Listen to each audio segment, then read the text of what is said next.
We have officially heard from President Zelensky on today's major historic attack into Russia. And he does give us a lot of information that we didn't know before. In his earlier speech, he kind of said there's things that I can't tell you just yet, and then he told us later on in the day. And so he uploaded a few different things. One was a little bit of a speech talking about a meeting with one of the generals, Maliuk.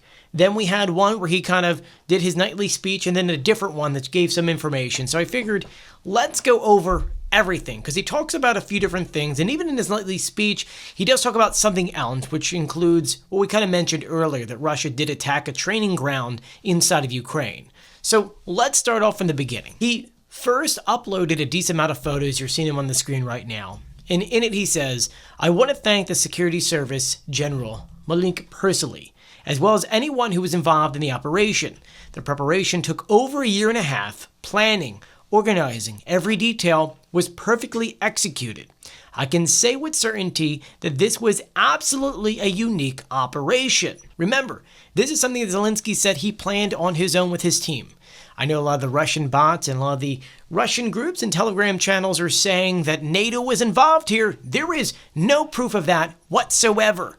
We actually are finding out, originally it was reported that the United States knew about this, and later, no, they didn't know about this.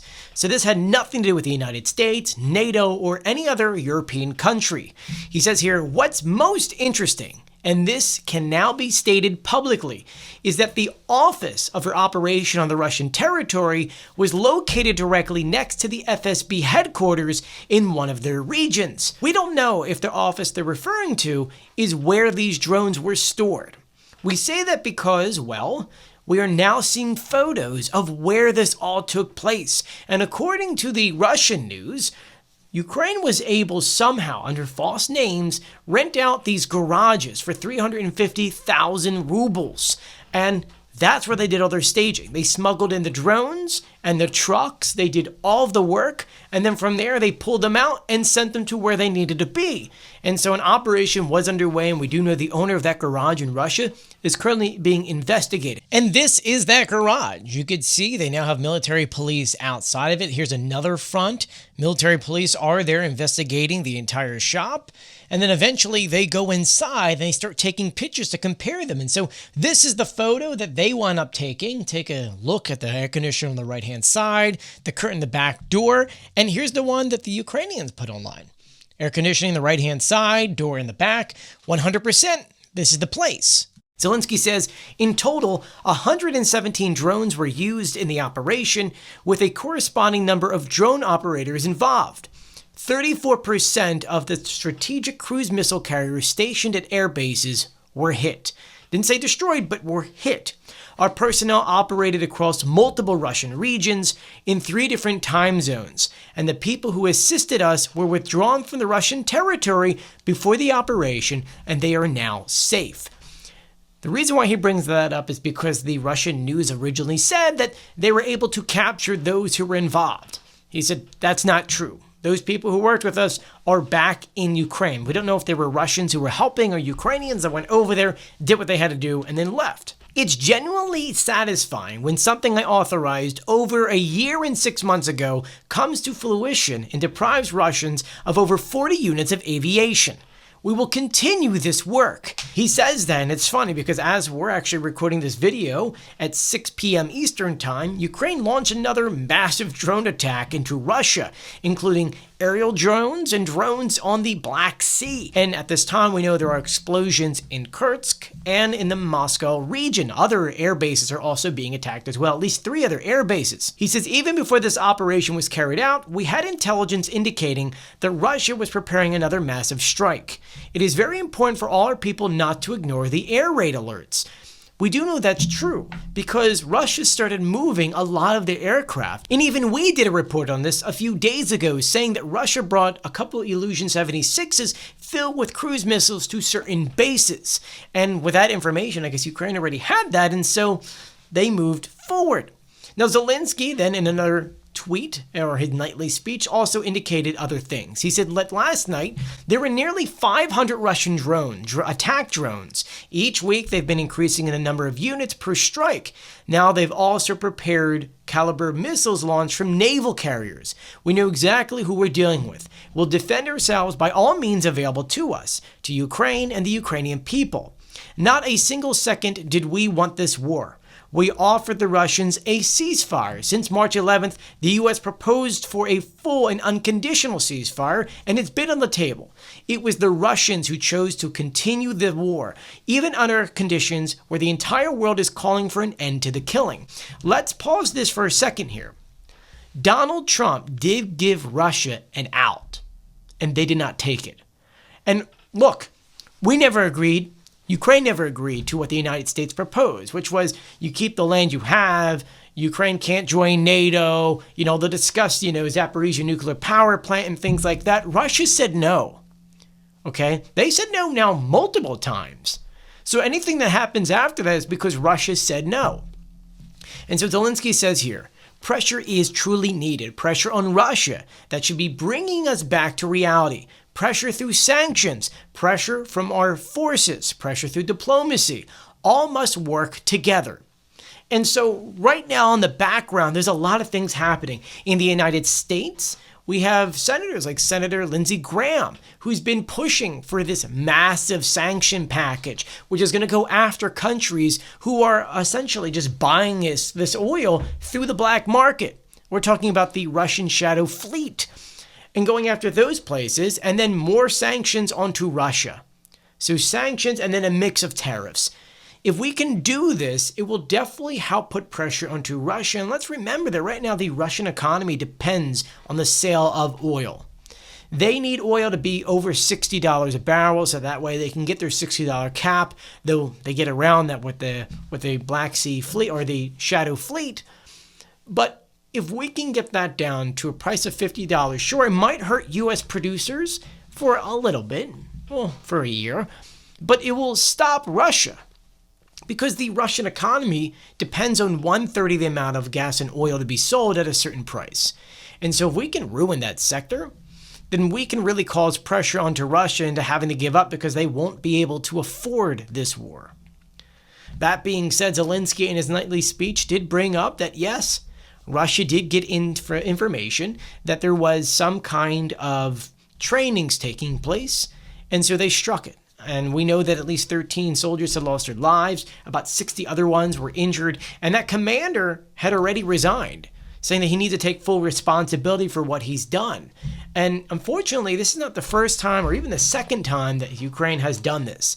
It's a major mistake, and they're going to have meetings about this and figure things out and see where things are so that this doesn't happen again in the future, because we're losing good men because of that. And clearly, at least according to the commander's post, it looks like there may have been something wrong with the barracks. Maybe they weren't strong enough to protect from these kinds of strikes. And that's where things kind of lead us. We're now in a weird spot where Russia wants to retaliate, and depending on where you get your news from the Russian side, from Telegram, from the Russian Ministry of Defense and military bloggers, there is not a consensus on what the heck happened here. Some Russians say that Ukraine could have never done this by themselves and NATO had to have helped, though there is absolutely no proof that NATO helped at all. Some Russians say it's not a big deal. We knocked down most of their drones. Sure, they hit some things, but not everything. Other Russians are saying, they hit the junk stuff, the stuff that we don't even fly anymore, none of the flashy new stuff. We've got other Russians who say this was a full-on terrorist incident and we need to strike with nuclear power or the Orshnik. And realistically speaking right now, I don't know, Russia doesn't know what to do. We're already seeing the Russian delegation flying into Turkey being asked about these things, and some of them are just kind of brushing it off. So it's a weird kind of we don't know where Russia is standing at.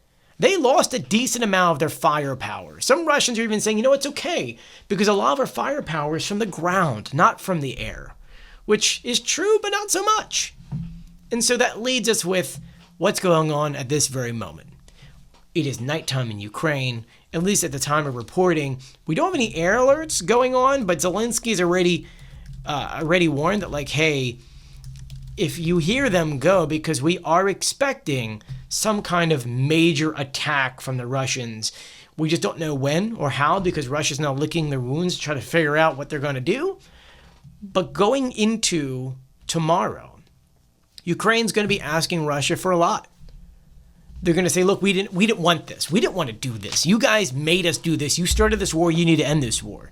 And so Zelensky's asking for a lot of different stuff. First of all, a complete transfer of all prisoners. We're talking about soldiers on the ground, POWs. We're talking about civilians. And we're mostly talking about children. Because remember, Russia has stolen tens of thousands of Ukrainian kids and abducted them and threw them into random families. And so we need to get those kids back. We need the soldiers back. We need everyone returned home. And of course, it's going to be an all for all. We're not saying 1,000 for 1,000. You give us all of ours, and we'll give you all of yours. That way, we're equal. Ukraine's going to talk about ceasefires. The first thing on the table is, let's do a 30-day ceasefire, no conditions. We're stopping everything, and we're going to talk through everything. Then we're going to see other things, such as we need to have something in place that if you don't go along with our ceasefire, or if you violate said ceasefires, we need something in place that states that, hey, you violated it, this sanction's happening. I've said to you guys before that if we're ever going to take things off of Russia, whether it's sanctions, whether it's giving them money back, the frozen assets, there needs to be a 5-year goal in which every X amount of years or months, Russia will get something back. And so those are just some of the things that we're going to be seeing discussed tomorrow. There's a lot of things on this list. There's actually about 8 or 9 things here. But realistically speaking, that's where we sit. Now, my question for you is that going into tomorrow, as Trump has said before, do you think Ukraine has the cards? Because the Russian side says, no, we're going in this strong. They didn't really do anything. When realistically speaking, oh no, they did a lot. And I think, if anything, they have really painted a picture for Vladimir Putin that we were next to your, most sophisticated secret service, and we got through it. We got through all of these checkpoints. We went to your bases that had no air defense systems. If we can do that, what else can we do? And so that's why in some of the other things that they're asking in these demands or negotiations in Istanbul, one of it's a face-to-face with Putin. With Zelensky. Let's sit down, let's talk, dude. You started this war, you're going to end this war. He's going to ask for things like no restrictions on Ukrainian forces, no recognition of the Russian territories that they stole, the Ukrainian territories that they stole. And realistically speaking, I think what's going to happen here is that Putin's going to realize that, yeah, you know what? Maybe it's finally time to start talking. Because if Ukraine can do this, what else can they do? This was something that they've been working on for over a year and a half. And they probably have other tricks up their sleeve that I'm sure that Russia doesn't want to deal with. And this, I'm going to leave it with this real quick. It was Donald Trump who said on Truth Social, which we haven't heard from him yet, what happened today at least. It was Donald Trump who said, Putin, Russia, we have been stopping things from essentially happening inside of Russia. My question is, I think Donald Trump may have known that something was in the works here. And maybe they had asked Ukraine to kind of hold back a little bit, because I feel like Ukraine could have done this at any time. But they picked today, the day before negotiations. So let me know what you think about everything in the comment section below. If you haven't done so yet, please do make sure you subscribe and you turn on notifications. We're also on Substack, so if you want a free newsletter about everything that's happening out, plus you can get this newsletter emailed out to you, plus a lot of information from the ground that we would get that you wouldn't get anywhere else because we do have sources on the ground. Make sure you subscribe. There's also a paid version of it, which you can have your name at the end of the videos of this video and all the videos. So I want to thank you guys once again. Please subscribe, turn on notifications, and give this video a thumbs up. I'm Joey. Stay safe.